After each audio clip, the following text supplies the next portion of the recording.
Good morning student. कक्षा 12th विषय हिंदी साहित्य में हम पाठ मैथिली शरण गुप्त को पढ़ रहे थे। मैथिली शरण गुप्त की एक कविता हमने पढ़ी यशोधरा। दूसरी जो कविता इनके द्वारा रचित है वो है भारत की श्रेष्ठता। भूलोक का गौरव, प्रकृति का पुण्य, लीला स्थल कहाँ, फैला मनोहर गिरी हिमालय और गंगा जल जहाँ। संपूर्ण देशों से अधिक किस देश का उत्कर्ष है, उसका कि जो ऋषि भूमि है वह कौन, भारतवर्ष है। यह अवतरण मैथिली शरण गुप्त द्वारा रचित भारत भारती काव्य से संकलित भारत की श्रेष्ठता शीर्षक कविता से लिया गया है।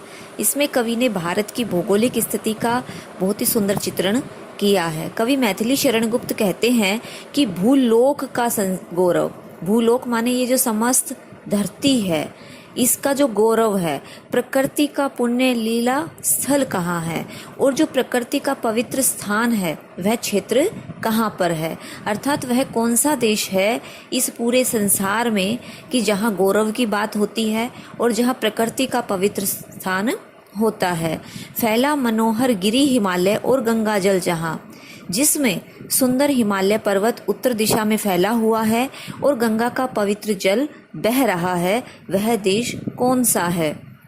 संपूर्ण देशों से अधिक किस देश का उत्कर्ष है, कि संसार के सभी देशों में किस देश का सबसे अधिक सांस्कृतिक उत्थान हुआ है।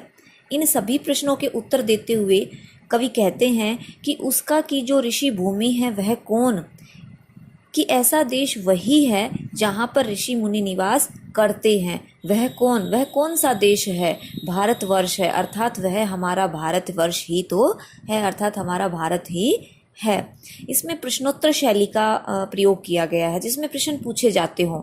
कविता में जब प्रश्न पूछे जाते हों तो वहाँ प्रश्नोत्तर शैली उसको कहा जाता है, इसका प्रयोग किया गया है। इसमें एक बात और है, हरि गीतिका छंद का इसमें प्रयोग हुआ है। राष्ट्रीय भावना की जो व्यक्त हुई है, राष्ट्रीय भावना का जो भाव है वो इसमें व्यक्त हुआ है।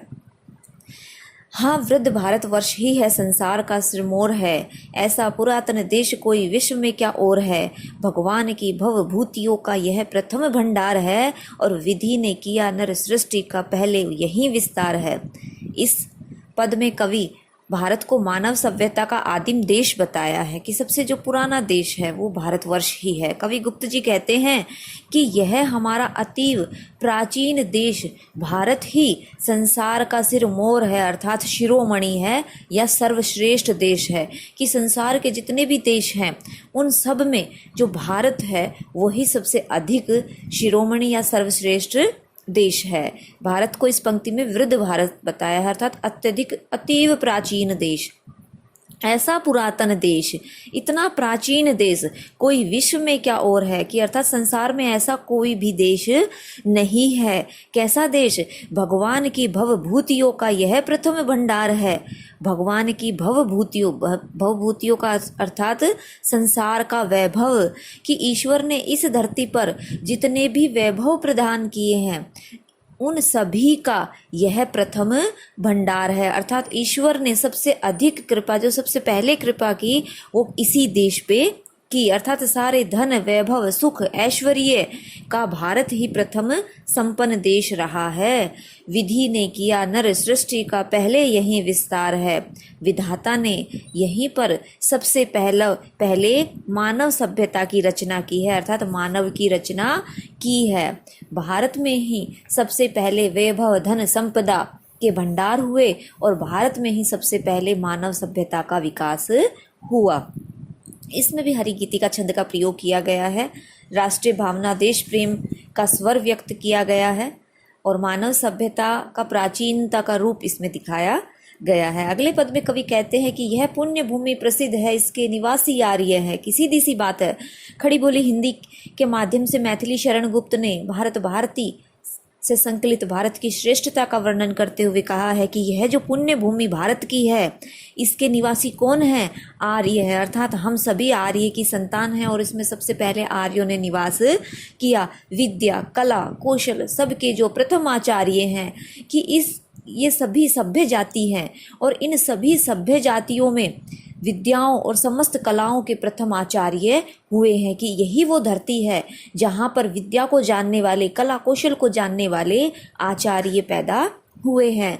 संतान उनकी आज यद्यपि हम अधोगति में पड़े हैं, अधोगति में पतन की ओर पड़े हैं, नष्ट होते जा रहे हैं, गलत दिशा की तरफ जा रहे हैं, कि जो हम आर्य की संतान, जो ऐसे बड़े बड़े आचार्य जहाँ हुए, संत हुए, साधु हुए, जिन्होंने ऐसी ऐसी विद्याओं का ज्ञान हमें दिया जिससे हमारा देश बहुत ही ऊंची श्रेष्ठ, सर्वश्रेष्ठ श्रेणी में गिना जाता है, लेकिन आज यद्यपि हम पतन की तरफ जा रहे हैं, पर चिन्ह उनकी उच्चता के आज भी कुछ हैं खड़े।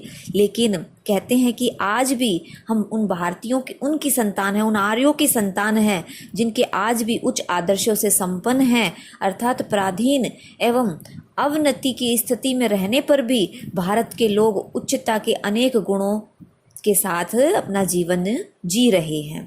इसमें तत्सम प्रधान शब्दावली का प्रयोग किया गया है सारे ही पदों में। हरिगीति का छंद का प्रयोग किया गया है। राष्ट्रीय चेतना, भारतीय आदर्शों की व्यंजना व्यक्त की गई है। और इस प्रकार ये मैथिली शरण गुप्त के 3 पद भारत की श्रेष्ठता।